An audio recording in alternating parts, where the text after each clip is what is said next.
بابا جان، مراقبہ کے لیے کن چیزوں سے پرہیز اور احتیاط ضروری ہے؟ مٹھاس کا استعمال کم سے کم کیا جائے، کسی قسم کا نشہ نہ کیا جائے، کھانا آدھا پیٹ کھایا جائے، ضرورت کے مطابق نیند پوری کی جائے اور زیادہ دیر بیدار رہا جائے۔ بولنے میں احتیاط کی جائے، صرف ضرورت کے وقت بات کی جائے۔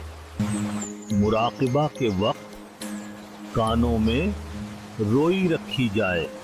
مراقبہ کرنے سے پہلے ناک کے دونوں نتنوں سے آہستہ آہستہ سانس لیا جائے اور سینہ میں روکے بغیر خارج کر دیا جائے۔